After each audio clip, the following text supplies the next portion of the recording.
Eto na, mukhang binabalikan na itong si Sara Duterte ng karma.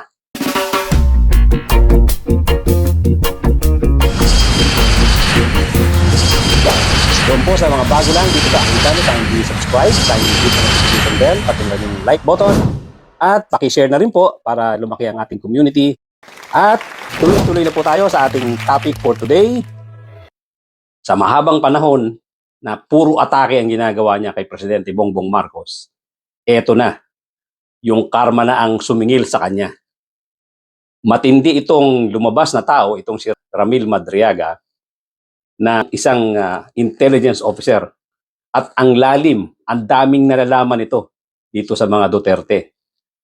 Ganon din dito kay Sara Duterte. Dahil ito'y naging intelligence officer niya, at ito pa ang nag-create ng security team para kay Sara Duterte. Marami siyang nalalaman tungkol sa mga pera na nalustay. Submitted na sa Taguig Regional Trial Court ang authorized na 5 pages sworn affidavit ni Ramil Lagunoy Madriaga na nagpakilalang dating intel officer ng dating Pangulong Rodrigo Duterte at ni nooy Davao City Mayor Sara Duterte. Sa affidavit, idinitalye kung kani-kanino napunta ang confidential fund ni VP Sara noong 2022 na isa sa naging ground ng isinampang impeachment case noong nakaraang taon. Meron siyang kwento dito sa affidavit niya na yung pera inabot sa kanya doon sa area sa Ultra Pasig sometime December 2022. Minsan nagatid din siya sa parking ng ombudsman, tapos somewhere sa Laguna sa isang mayor. Pero hindi niya na-meet yung mayor, of course, no? Tapos sinatid niya rin sa isang comedy bar na kung saan pagmamayari or madalas nakatambay yung mga classmates sa College of Law ni VP Sara. So siya yung delivery person, bagman na matatawag natin. Nakasaad sa notaryadong sinumpaang salaysay, 4 na duffel bag na bawat isa ay naglalaman ng 33 hanggang 35 million pesos. Bukod pa iyan sa anyay 1 bilyong pisong i-deliver niya noong Pebrero 2020 sa Katarungan Village, Muntinlupa City na mismong ang dating Pangulong Duterte ang tumawag sa kanya para kumpirmahing natanggap na ito ng taong dapat makatanggap ng pera. Laraw siyang pinakilala sa mga Duterte noong 2016 campaign period at nang manalo ay itinalaga siya bilang Counterintelligence Agent Mayor Sara Duterte para magbigay ng mga intel report sa kandidatura nito sa pagkapangulo. Inatasan din daw siya ng Vice Presidente sa National Security Council at tumutok sa Oplan Double Barrel. 2018 nang pinakilala siya kay nooy Davao City para itatag ang Inday Sara Duterte is my president o Isip Pilipinas. Gamit umano ang pondo mula sa Pogo at drug dealers. Katunayan na niya, ang mister mismo ng alkalde ang nag-utos sa kanya para ilabas mula sa kustodiya ng Bureau of Customs ang controversial na magnetic lifters noong 2018 kahit ito ay naideklara ng hot items at kalaunan ay natagpuang wala ng laman sa Cavite. Ang kwento niya sa akin is that alam niya na droga ang laman noon dahil isang Chinese ang tumawag sa kanya na isa sa kamahan ni Michael Yang na sinabi kontakin mo si ganito, kulungang ilabas yan. So definitely, the moment magsalita yung Chinese na yun, alam niya, drugs ang pinararating talaga. Kung hindi drugs, baril. Kaya alam talaga niya na drugs yun. Ayon sa abogado ni Madriaga, nais niyang mailabas ang kanyang personal na nalalaman dahil sa pangamba sa kanyang buhay, matapos umano ang ilang pagbisita sa kanya ng taong konektado sa Vice President. Nauna na rin naiulat ng kolumnistang si Ramon Tulfo ang pagbisita ni VP Sara kay Madriaga sa 10 oras ng gabi sa Camp Bagong Dia sa Bikutan, kung saan nakakulong si Madriaga dahil sa kasong kidnapping. Ngayon anya ay alam na ang dahilan ng pagdalaw ng VP. Kikiusap daw siya na wag nang kumibo si Madriaga tungkol sa pakikipagsabuatan ng mga Duterte sa mga pogo at drug lords. Ayon din kay Tulfo, tinulungan daw ni former Duterte spokesperson Harry Roque ang mga big-time pogo operator na magsampa ng kaso kay Madriaga. Aminado naman si Attorney Palad na may isang pagkakataon na kasama niya si mamamayang Liberal Party List Representative Laila De Lima na bumisita kay Madriaga sa loob ng piitan. Nito lang December 8 ay sinabi ni De Lima na hindi pa sarado ang issues of accountability ng Vice President. Kaugnay ng napaulat na muling pagsasampa ng impeachment complaint kapag napaso na ang 1-year bar rule sa Pebrero. At a few hours ago, nag-file na ang civil society ng iba't ibang kaso laban dito kay VP Sara Duterte. Meron silang i-file na plunder, malversation of funds, betrayal of public trust, yung nawawalang confidential funds na hindi natin talaga alam kung saan na napunta. Walang umiimik sa kampo ni Sara Duterte. Nanguhula tayo pero hindi natin malaman. Although ang lumalabas lang doon sa mga resibo na puro fake pero hindi talaga natin alam saan punta. Ngayon, eto na yung taong nakakaalam ng lahat. At sinabi pa niya na itong si Sara Duterte, yung kanyang kampanya ay pinondohan ng Pogo.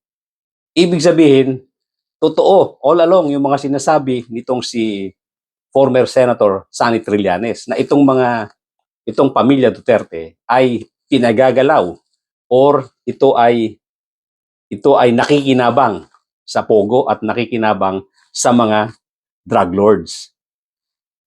Maraming nalalaman itong si Madriaga, kaya mukhang mahirap ng depensahan ito ni Sara Duterte.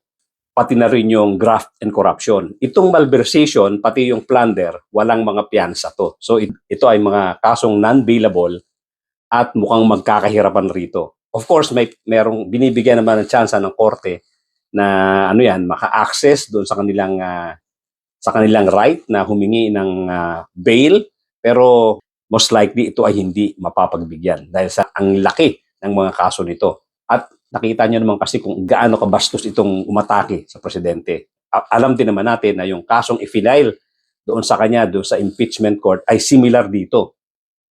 At kasama doon yung pagbabanta sa buhay ng presidente, sa First Lady at doon sa the former Speaker of the House, Romualdez. Kaya ang bibigat ng kaso nito. So ngayon, nakita naman natin noong mga nakaraang panahon, itong si PBBM ay tahimik lang. Napaka-gentle na itong taong to. Sobrang nga daw ang bait, yun ang problema. Kaya sinasamantala siya. Ganon din itong ginagawa sa kanya ni Sara Duterte. Inaabuso siya. Binabastos, winawalang hiya. Lahat na lang sinasabi sa kanya at hindi umiimik itong si PBBM. Paminsan-minsan lang umimik ito. Minsan si Sandro Marcos pa nga sumasagot ng ibang issues. So ngayon, ang tingin natin dito, pinabayaan na lang ni PBBM ito para karma ang maningil sa kanya. So ngayon, ito, mukhang karma na nga ang bumubuelta dito kay Sara Duterte. May hirapan na siyang lusutan ito. At inaasahan natin na itong si Sara Duterte, mananamlay ito. Tingin ko, mababawasan yung kanyang tapang, mababawasan yung kanyang bangis, at yung kanyang pagiging sobrang madaldal, matabil, dahil dito sa mga naglalabasang kaso. Lalong-lalo na, itong bagong labas na whistleblower na si Madriaga, na ang daming alam sa kanya. Sa tingin ko, very credible ang pinagsasabi nito. At yung kanyang lawyer, ang nagsasabi, at mukhang yung lawyer naman ay hindi rin katulad ng mga lawyer nung kabila na alam nyo na, yung parang walang credibility dahil ang pinagsasabi nila, propaganda. Itong si Torion, puro propaganda pinagsasabi nito eh. Bihira ako makarinig ng katotohanan sa kanya. Mga pinagsasabi niya talagang puro pagdepensa doon sa kamalian ng mga Dutertes. Pero dito, ang nakikita natin mukhang totoo ang pinagsasabi nitong Ramil Madriaga. Kaya nga sinasabi natin, mukhang mahihirapan si Sara Duterte na rito at mukhang mababawasan na yung bangis niya rito. Dahil sa dami nung nalalaman nitong Madriaga na to. So hanggang dito na lang po muna mga kapatid, mga kabayan. Thank you so much for joining me today. At doon po sa mga bago lang sa aking channel, kindly subscribe, kindly hit the notification bell, pati na rin po yung like button. Mag-comment po tayo, samantalahin natin at paratingin natin kay Sara Duterte ang ating opinion tungkol sa nangyayari dito sa kanya. At pakishare po natin nang sa ganon ay lumawak itong ating munting community. Thank you so much ladies and gentlemen at mga kapatid, mga kababayan, magkita-kita po tayo muli. Memories all I got.